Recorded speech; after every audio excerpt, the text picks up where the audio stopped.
ఈ వీడియో చూస్తున్న మీలో ఎవరైనా 30 ఇయర్స్ ప్లస్ ఉంటే ఈ వీడియోని 100% లాస్ట్ వరకు చూడండి.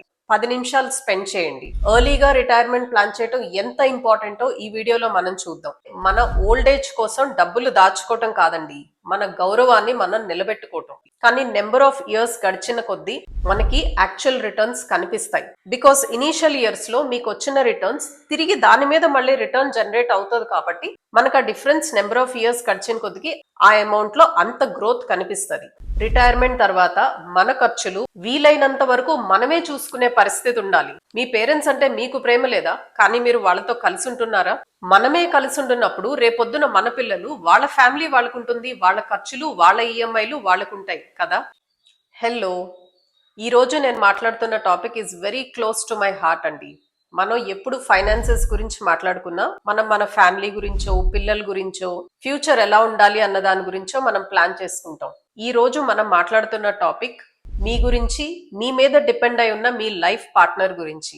చూడండి, ఏదో ఒక రోజు మనందరికీ శాలరీ రావటం ఆగిపోతుంది, కానీ ఖర్చులు ఆగవు కదా. ఇంటి ఖర్చులుంటాయి, కరెంట్ బిల్స్ ఉంటాయి, పోను పోను మెడికల్ ఎక్స్పెన్సెస్ కొంచెం ఎక్కువగా ఉంటాయి. పైగా ఇన్ఫ్లేషన్, ఇండియాలో ఇన్ఫ్లేషన్ ఇస్ అట్ 6% అండి. ఈ వీడియో చూస్తున్న మీలో ఎవరైనా 30 ఇయర్స్ ప్లస్ ఉంటే ఈ వీడియోని 100% లాస్ట్ వరకు చూడండి. ఒక సర్వే ప్రకారం ఇండియాలో 60 ఇయర్స్ అండ్ అబౌవ్ ఏజ్ ఉన్న వాళ్ళకి, 60 ఏళ్లు పైబడిన వాళ్ళల్లో 75% ఆఫ్ ద పీపుల్ కి అసలు రిటైర్మెంట్ ప్లానే లేదంట.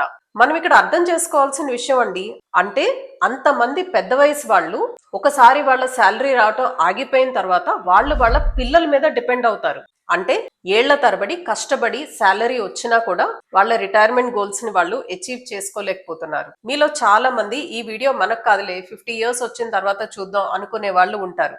ముఖ్యంగా మీకే చెప్తున్నాను, ఆ 30 ఇయర్స్ నుంచి 50 ఇయర్స్ ఉన్న వాళ్ళు 10 నిమిషాలు స్పెండ్ చేయండి. ఎర్లీగా రిటైర్మెంట్ ప్లాన్ చేయడం ఎంత ఇంపార్టెంటో ఈ వీడియోలో మనం చూద్దాం. ఈ వీడియోలో నేను కేవలం నా ఒపీనియన్ చెప్పనండి, ఒక పక్క మ్యాథ్ ని, ఒక పక్క క్యాలిక్యులేషన్ ని చెప్తాను. చూడండి, కేవలం 9 ఇయర్స్ డిఫరెన్స్ ఉండటం వల్ల, అంటే ఎవరైనా వాళ్ళ రిటైర్మెంట్ ప్లానింగ్ 30 ఏళ్ళు ఉన్నప్పుడు ప్రారంభిస్తే, తన ఫ్రెండో తన బ్రదరో మరొక పర్సన్ 39 ఏళ్ళు వచ్చిన తర్వాత ప్రారంభిస్తే, వీళ్ళిద్దరి మధ్యలో వాళ్ళ రిటైర్మెంట్ కార్పస్ లో దగ్గర ₹1,00,00,000 డిఫరెన్స్ ఉంటుంది. ఇక్కడ మీరు ఎంత అమౌంట్ రిటైర్మెంట్ కోసం సేవ్ చేస్తున్నారు అన్నది ఇంపార్టెంట్ కాదు, ఆ డ్యూరేషన్ చాలా ఇంపార్టెంట్. 9 ఏళ్లే కదా అనిపిస్తుంది, ఇంకా నేను 30 కదా, 40 అయిన తర్వాత స్టార్ట్ చేద్దాంలే అనిపిస్తుంది. నో, అది చాలా పెద్ద తప్పండి. ఈ వీడియోని మనం ఒక 2 పార్ట్స్ కింద డివైడ్ చేద్దాం. ఫస్ట్ పార్ట్ లో రిటైర్మెంట్ ప్లానింగ్ అనేది ఎందుకు ఇంపార్టెంట్, ఏ టైంలో స్టార్ట్ చేస్తే మనం ఎంత అమౌంట్ ని క్రియేట్ చేసుకోవచ్చు, అలానే సెకండ్ పార్ట్ లో రిటైర్మెంట్ ప్లానింగ్ మనం ఎలా చేసుకోవాలి, మనం చేయవలసిన పనులేంటి, ఎక్కడ ఇన్వెస్ట్ చేసుకుంటే మన డబ్బులు సేఫ్ గా ఉంటాయి, ఇలాంటి పాయింట్స్ అన్ని పార్ట్ 2 లో చూద్దాం. రైట్, చూడండి, రిటైర్మెంట్ అంటే మనం చేస్తున్న ఉద్యోగం ఆగిపోవటం కాదు, మనకి శాలరీ రావటం ఆగిపోతుంది. ఇన్కమ్ కి రిటైర్మెంట్ ఉంటుంది కానీ ఎక్స్పెన్సెస్ కి రిటైర్మెంట్ ఉండదు కదా. సో రిటైర్మెంట్ ప్లానింగ్ అంటే మన ఓల్డ్ ఏజ్ కోసం డబ్బులు దాచుకోవటం కాదండి, మన గౌరవాన్ని మనం నిలబెట్టుకోవటం. చాలా మంది 40 ఇయర్స్ వచ్చిన తర్వాత రిటైర్మెంట్ ప్లాన్ చేసుకుందాంలే, మనకి ఇంకా 20 ఇయర్స్ టైం ఉంది కదా అని అనుకుంటారు. ఇందాక నేను చెప్పినట్టు మోస్ట్ ఆఫ్ ద పీపుల్ ఇండియాలో వాళ్ళ రిటైర్మెంట్ ప్లానింగ్ స్టార్ట్ చేసేది 39 ఇయర్స్ కి. ఇక్కడ మీరు చేస్తున్న ఇన్వెస్ట్మెంట్ ప్రాబ్లం కాదండి, మీరు లేట్ గా 39 లో స్టార్ట్ చేయటమే ప్రాబ్లం. ఇంకా కొంతమంది అయితే 45 ఇయర్స్ వచ్చిన తర్వాత రిటైర్మెంట్ ప్లానింగ్ చేసుకుందాం అని అనుకుంటారు. బట్ మన వీడియోస్ ఫాలో అవుతున్న చాలా మందికి కాంపౌండింగ్ ఎలా వర్క్ అవుతుందో తెలుసు కదా. ఆ సింపుల్ 9 ఇయర్స్ డిఫరెన్స్ లో ఎంత అమౌంట్ డిఫరెన్స్ వస్తుందో ఇప్పుడు నేను మీకు ఒక ఎగ్జాంపుల్ తో చెప్తాను. రమేష్, సురేష్ ఇద్దరు ఫ్రెండ్స్ ఉన్నారు. ఇద్దరు ఒకటే కంపెనీలో వర్క్ చేస్తున్నారు. ఇద్దరికి ఒకటే కైండ్ ఆఫ్ సాలరీ, ఇద్దరికి ఒకటే kind of life style, and ఇద్దరికి ఒకటే టైప్ ఆఫ్ ఖర్చులు. రమేష్ తనకి 30 సంవత్సరాలు ఉన్నప్పుడే తన రిటైర్మెంట్ కోసం 5,000 రూపీస్ సేవ్ చేయడం స్టార్ట్ చేశాడు. ఆ 5,000 రూపీస్ ని ఎస్ఐపి ఫామ్ లో ఇన్వెస్ట్మెంట్స్ చేసుకుంటా ఉన్నాడు. సో రమేష్ కి 60 ఏళ్ళు వచ్చిన తర్వాత ఆ డబ్బు అవసరం అని అనుకుంటే, మనం ఎప్పుడు అనుకునే యావరేజ్ 12% రిటర్న్ వస్తుంది అని అనుకున్నాం. 60 ఇయర్స్ వచ్చినప్పటికీ రమేష్ దగ్గర 1,75,00,000 వరకు కార్పస్ ఉంటుంది. తన ఫ్రెండ్ సురేష్ 39 ఇయర్స్ వచ్చిన తర్వాత అదే 5,000 రూపీస్ ఎస్ఐపిలో అదే 12% రిటర్న్ వచ్చే ఫండ్ లో ఇన్వెస్ట్ చేసుకుంటున్నాడు అని అనుకుందాం. అదే 60 ఇయర్స్ వచ్చినప్పటికీ సురేష్ దగ్గర ఉండే కార్పస్ అమౌంట్ కేవలం 57 లక్షల రూపాయలు. జస్ట్ 9 ఇయర్స్ డిఫరెన్స్ అండి. రమేష్ దగ్గర 1,75,00,000 ఉంటే సురేష్ దగ్గర కేవలం 57 లక్షల రూపాయలు ఉంది. ఆ 9 years కి ఉన్న ఇంపార్టెన్స్ అది. కాంపౌండింగ్ లో టైం కున్న ఇంపార్టెన్స్ అది. చూడండి, మనం లాంగ్ టర్మ్ లో ఇన్వెస్ట్మెంట్స్ చేసేటప్పుడు చాలా స్లోగా పెరుగుతుంది అనే ఫీలింగ్ ఉంటుంది. కానీ నెంబర్ ఆఫ్ ఇయర్స్ గడిచిన కొద్దీ మనకి యాక్చువల్ రిటర్న్స్ కనిపిస్తాయి. బికాస్ ఇనీషియల్ ఇయర్స్ లో మీకు వచ్చిన రిటర్న్స్ తిరిగి దాని మీద మళ్ళీ రిటర్న్ జనరేట్ అవుతుంది కాబట్టి మనకు ఆ డిఫరెన్స్ నెంబర్ ఆఫ్ ఇయర్స్ గడిచిన కొద్దికి ఆ అమౌంట్ లో అంత గ్రోత్ కనిపిస్తుంది.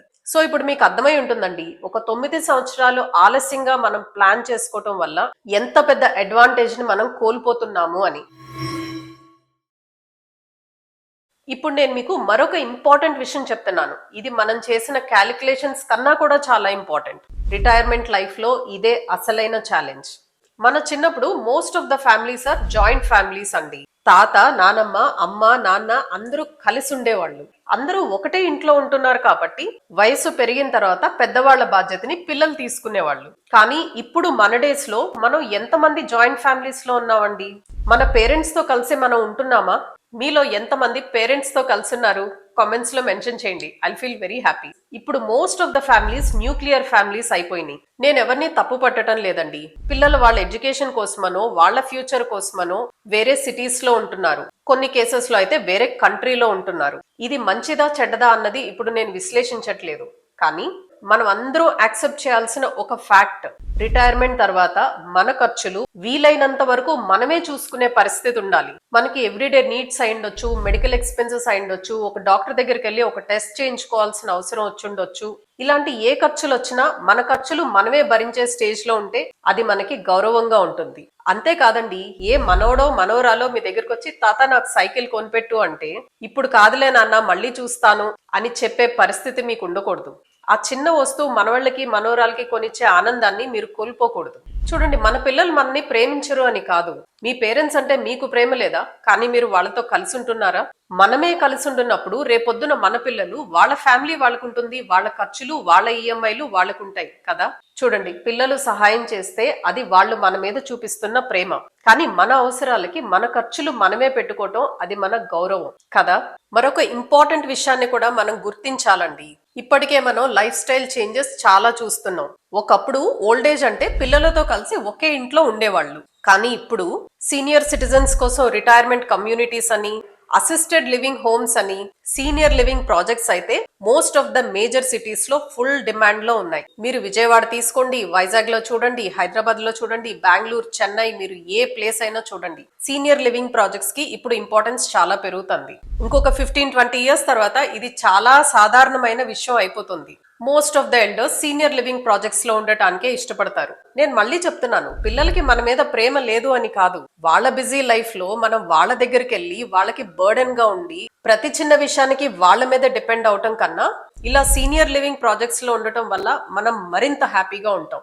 మిగతా విషయాల్లాగానే ఏ సర్వీస్ ఫ్రీగా రాదు కదా, దీనికి కూడా ఖర్చు అవుతుంది. మనకి నచ్చిన విధంగా మనం ప్రశాంతంగా బతకాలంటే మనకి ఫైనాన్షియల్ ఫ్రీడమ్ ఉండాలి. జీవితాంతం ఫ్యామిలీ కోసం, పిల్లల కోసం, వాళ్ళ ఎడ్యుకేషన్ కోసం, వాళ్ళ ఫ్యూచర్ కోసం ఏ లోటు లేకుండా పిల్లల్ని చూసుకోవటం మన బాధ్యత.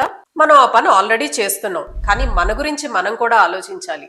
మన మీద డిపెండ్ అయిన మన ఫ్యామిలీ మెంబర్స్ గౌరవం గురించి కూడా మనం ఆలోచించాలి కదా. రిటైర్మెంట్ ప్లానింగ్ ప్రాపర్ గా చేసుకోవటం అనేది మనకి మనమే ఇచ్చుకునే ఒక పెద్ద బహుమతి అని నా అభిప్రాయం. మీ అభిప్రాయం ఏంటో కామెంట్స్ లో మెన్షన్ చేయండి. ఇప్పటి వరకు మనకు ఒక విషయం స్పష్టంగా అర్థమైంది కదా. రిటైర్మెంట్ అంటే 1,00,00,000 ప్రారంభించే ప్రయాణం కాదండి. అది ఒక చిన్న నిర్ణయంతో స్టార్ట్ అవుతుంది. సో 30+ లో ఉండే వాళ్ళు ఎవరైనా మీరు చేయవలసిన మొట్టమొదటి పని ఈపీఎఫ్ గురించి తెలుసుకోండి. మీరు ఒక సాలరీడ్ ఎంప్లాయీ అయితే మీకు ప్రతి నెల మీ శాలరీలో నుంచి ఈపీఎఫ్ కట్ అవుతానే ఉంటుంది కదా. ఈ రోజు మీకు ఒక చిన్న ఛాలెంజ్ అండి. మీలో ఎంతమందికి మీ ఈపీఎఫ్ లో ఎంత బ్యాలెన్స్ ఉందో మీకు తెలుసు? నేను ఛాలెంజెస్ చెప్తున్నాను, మోస్ట్ ఆఫ్ ద పీపుల్ కి తెలియదు. మీకు తెలిస్తే తెలుసని, తెలియకపోతే తెలియదని కామెంట్స్ లో మెన్షన్ చేయండి. ఈ రోజే సాయంత్రం మీరు ఒక 5 minutes టైం స్పెండ్ చేసి ఈపీఎఫ్ఓ వెబ్సైట్ కానీ యాప్ ద్వారా కానీ లాగిన్ అయి మీ ఈపీఎఫ్ బ్యాలెన్స్ ఎంత ఉందో ఒక్కసారి చూసుకోండి. మీ రిటైర్మెంట్ ప్లానింగ్ లో ఇదే మొట్టమొదటి అడుగు. Second most important one, SIPs ని ప్రారంభించండి. చాలా మంది చేసే ఒక కామన్ మిస్టేక్ అండి, నేను నెలకి ఒక 20,000 రూపీస్ సేవ్ చేయగలిగిన రోజున స్టార్ట్ చేద్దాంలే అనుకుంటారు. ఇక్కడ అమౌంట్ ఇంపార్టెంట్ కాదు, మనం ఆల్రెడీ డిస్కస్ చేసుకున్నాం. Time is more important. అలా పెద్ద అమౌంట్ వచ్చిన తర్వాత మాత్రమే మనం స్టార్ట్ చేద్దాం అనుకుంటే సంవత్సరాలు గడిచిపోతాయి. మీకు వీలైతే 5,000 రూపాయలు మంత్లీ ఎస్ఐపితో స్టార్ట్ చేయండి. అది కాకపోతే 3,000తో స్టార్ట్ చేయండి. అది కాకపోతే 2,000తో స్టార్ట్ చేయండి. కానీ ఎక్కడో చోట స్టార్ట్ చేయండి. మీకు శాలరీ ఇంక్రీజ్ అయినప్పుడు మీ అమౌంట్ కూడా మీరు ఇంక్రీజ్ చేసుకోవచ్చు. చిన్న అమౌంట్ అయినా ఎర్లీగా స్టార్ట్ చేస్తే అది మనకి పెద్ద హెల్ప్ గా ఉంటుంది. ఎస్ఐపి ఎక్కడ స్టార్ట్ చేయాలి అని ఇప్పుడు మీలో చాలా మందికి డౌట్ రావచ్చు. మనం దానికి రిలేటెడ్ గా చాలా వీడియోస్ చేసుకున్నామండి. 12% కన్నా ఎక్కువ రిటర్న్ వచ్చే ఫండ్స్ లో పెట్టే ప్రయత్నం చేయండి. మీరు చేయవలసిన మూడో పని ఎన్పిఎస్ గురించి తెలుసుకోండి. National pension system long term retirement planning కోసం గవర్నమెంట్ తీసుకొచ్చిన మంచి ఆప్షన్ ఇది. దీంట్లో ఇన్వెస్ట్ చేస్తే మీకు సెక్షన్ 80C కింద 1,50,000 వరకు ట్యాక్స్ బెనిఫిట్ ఉంటుంది. అడిషనల్ గా సెక్షన్ 80CCD కింద మీకు 50,000 రూపీస్ వరకు ట్యాక్స్ బెనిఫిట్ ఉంటుందండి. అంటే ఒక పక్కన మనం గవర్నమెంట్ స్కీమ్ లో రిటైర్మెంట్ సేవింగ్ చేసుకున్నట్టు ఉంటుంది, ట్యాక్స్ బెనిఫిట్ కూడా ఉంటుంది. సో తప్పకుండా దీని గురించి మరిన్ని డీటెయిల్స్ తెలుసుకొని ఎన్పిఎస్ లో ఇన్వెస్ట్మెంట్స్ చేసే ప్రయత్నం చేయండి. Last and the most important మీరు చేయవలసిన నాలుగో పని ప్రాపర్ హెల్త్ ఇన్సూరెన్స్ తీసుకోండి. మనం ప్రతి వీడియోలో ఈ పాయింట్ గురించి మాట్లాడుకుంటామండి. ఇప్పుడేం అవసరం లేదులే తర్వాత చూసుకుందాంలే అని నెగ్లెక్ట్ చేయకండి. సో ఎంత త్వరగా వీలైతే అంత త్వరగా హెల్త్ ఇన్సూరెన్స్ తీసుకోండి, సరైన అమౌంట్ తీసుకోండి. చూడండి ఇవన్నీ ఒక్కరోజే ఈ రోజే ఇప్పుడే చేసేయండి అని నేను అనట్లేదు. ఈ రోజు ఈవినింగ్ మీరు ఈపీఎఫ్ చెక్ చేసుకోండి. ఈ వీకెండ్ లో ఎస్ఐపిఎస్ గురించి ఆలోచించండి. దాని తర్వాత ఎన్పిఎస్ గురించి తెలుసుకోండి. ఆల్టర్నేటివ్ గా ఇందులో మనం ఎలా ఇన్వెస్ట్మెంట్ చేసుకోవాలి అని ప్లాన్ చేసుకోండి. మీ హెల్త్ ఇన్సూరెన్స్ ని ఒకసారి రివ్యూ చేసుకోండి. సో వీలున్నంత వరకు ఈ 4 పనులు నెక్స్ట్ 15 డేస్ లో కంప్లీట్ చేసే ప్రయత్నం చేయండి. నెక్స్ట్ మంత్ చూద్దాంలే అని పోస్ట్పోన్ చేయొద్దు. చూడండి ఈ రోజు మీకోసం మీరు తీసుకునే ఒక చిన్న డెసిషన్ మీకు 60 ఇయర్స్ వచ్చిన తర్వాత, మీకు రిటైర్మెంట్ వచ్చిన తర్వాత మిమ్మల్ని చూసి మీరే గర్వపడేలాగా ఉండాలి. మీతో పాటు మీ జీవిత భాగస్వామి, మీ లైఫ్ పార్ట్నర్ కూడా గౌరవంగా సంతోషంగా ఉండేలాగా మీ ఫ్యూచర్ ని ప్లాన్ చేసుకోండి. సో అదండి, ఈ వీడియో మీ అందరికి నచ్చింది అని అనుకుంటున్నాను. నచ్చితే ఒక లైక్ చేయండి, that makes me very happy. అలానే కామెంట్స్ లో స్టార్టింగ్ రిటైర్మెంట్ ప్లాన్ అనో, I already have retirement plan in place అనో, ఇలా మీరు ఏ స్టేజ్ లో ఉన్నారో మెన్షన్ చేయండి. దానివల్ల మన వ్యూయర్స్ లో ఎంతమంది ప్రాపర్ ప్లానింగ్ లో ఉన్నారు అన్న విషయం నాకు కూడా అర్థమవుతుంది. ఇలాంటి చక్కటి ఇన్ఫర్మేటివ్ యూస్ఫుల్ వీడియోస్ కోసం మన ఛానల్ కి మీరు ఇంకా సబ్స్క్రైబ్ చేయలేదా? సబ్స్క్రైబ్ చేసుకోండి. Thank you so much for watching till here. I'll see you again. Bye bye.